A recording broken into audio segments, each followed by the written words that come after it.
Neutron stars and pulsars. Probably the second most exotic celestial objects ever discovered after black holes. What is a neutron star? Well, let's go back a step.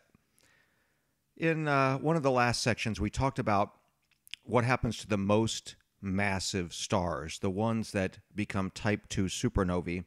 And during this explosion, what happens first is actually an implosion. The star's core implodes, and during the implosion, an incredibly dense ball of neutrons can be created. It forms like a neutron brick wall called neutron degeneracy, and the implosion sort of bounces off this brick wall and becomes an explosion. That's the simple version anyway. Well, that core of neutrons that's left is called a neutron star. Not a very good term for it. There is no fusion, so I personally don't like having the star word in there. At that point, it's just a ball of neutrons. And I'm going to list three very important properties of a neutron star. First up, as I already mentioned, when I say dense, I don't mean extremely dense. I mean unimaginably dense. Why? Well, as you may recall, a white dwarf is about the size of the Earth. For stars like our sun, they end up being about the size of the Earth, and yet they weigh, let's say, maybe half as much as our sun. That was hard to believe. A teaspoonful of white dwarf material would weigh a ton. We thought that was dense. This is a whole new level. Now you have something that weighs more than the sun that has been condensed down to the size of a city.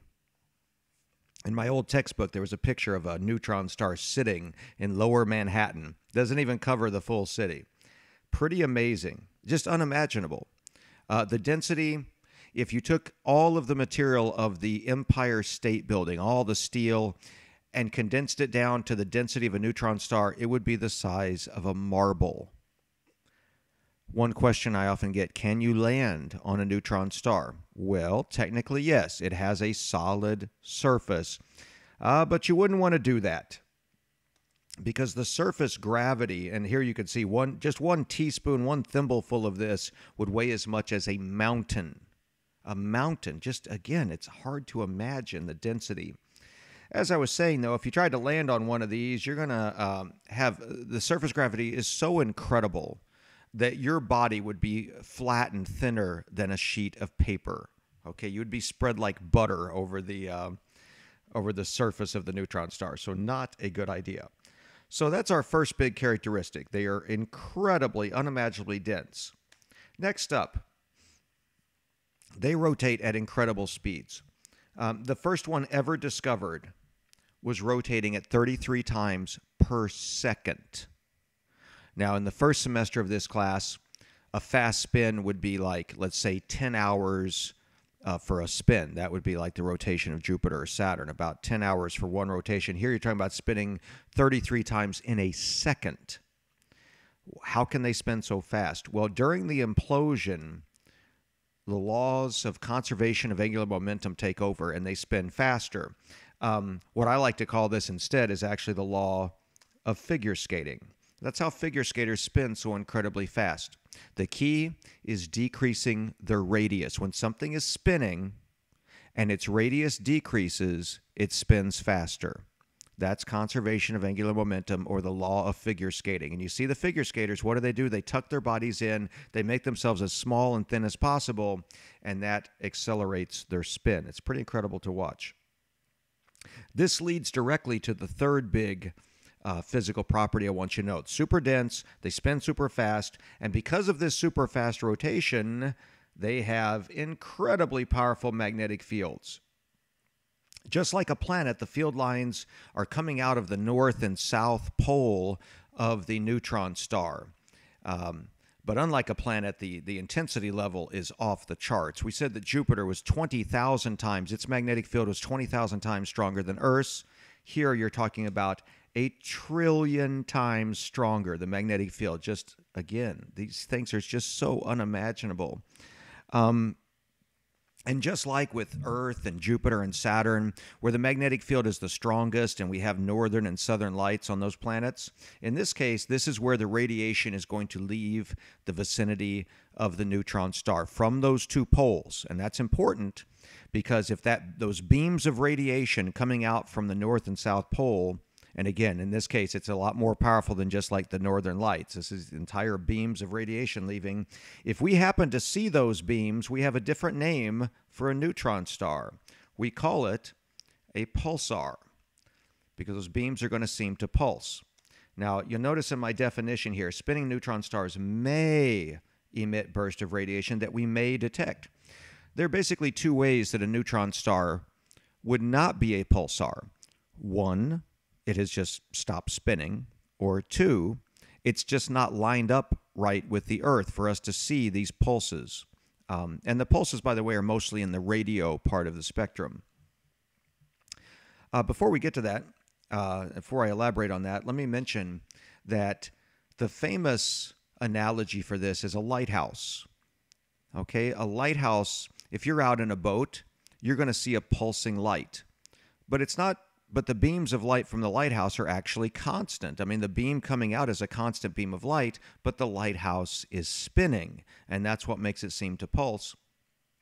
And so the same thing is true here. If the lighthouse motor was broken, it wouldn't pulse. So if a neutron star has stopped spinning, you're not going to see pulses. And likewise, if you were in, let's say, a helicopter hovering above a lighthouse, you're also not going to get hit by those beams. You're not lined up right. And so same thing here. There are probably some neutron stars that actually are pulsars, but because we're not lined up properly with them, we don't know that, and we have no way of knowing that. These were first discovered by a graduate student in 1967 named Jocelyn Bell. And this young lady was working with Professor Anthony Hewish and his team and very diligently went through a bunch of data. I assume it was from radio, the radio part of the spectrum, and she uncovered a pattern. And it was a pretty incredible pattern. Such a constant series of pulses that at that time it was the most accurate clock. We actually based our clocks on pulsars for a short time and then switched to the vibration of atoms, I believe. But anyway, at the time, it was a huge discovery. And you have to think about the fact that if you in 1967, when nothing like this had ever been discovered, that if you get a radio signal going beep, beep, beep at an incredibly constant, almost unnatural frequency, what do you think? Well, you think maybe we have discovered aliens. Maybe we're getting an alien broadcast. And that's exactly what they thought. They even had a funny nickname for the pulses amongst themselves. They called them LGMs, little green men. Anyway, Hewish, though, the professor in charge of this program, he figured out that it was not little green men, unfortunately. It was this whole lighthouse model that I described a minute ago. And kind of sadly, this is kind of a bad note here, but this was a huge discovery, of course, worthy of a Nobel Prize.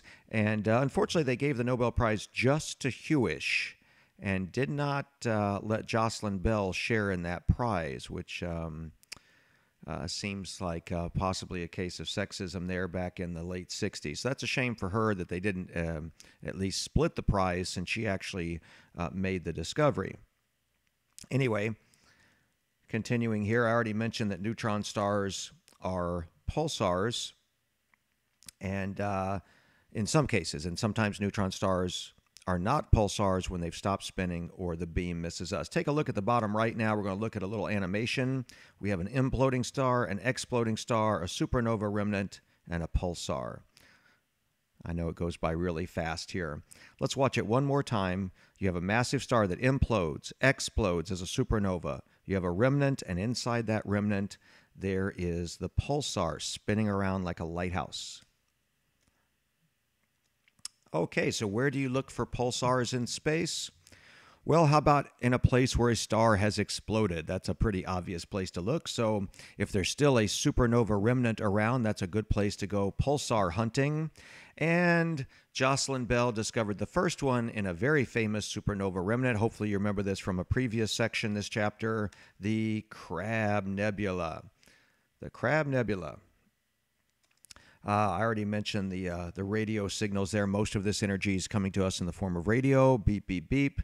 33 times per second. That was for the crab. Since then, they have found ones, pulsars, that are spinning incredibly fast, hundreds of times per second, and to the point that the standard law of figure skating actually can't explain how fast these pulsars are spinning. So the theory is that they have an accretion disk around them and materials pouring in from another star, and that process actually accelerates them beyond their already tremendous acceleration. That's the theory, and it may tie in with something called an X-ray burster, when they get burst of X-rays, possibly from those accretion disks, all the material heating up. So that's the theory on that, on these millisecond pulsars, these incredibly fast pulsars that can't be explained simply with conservation of angular momentum.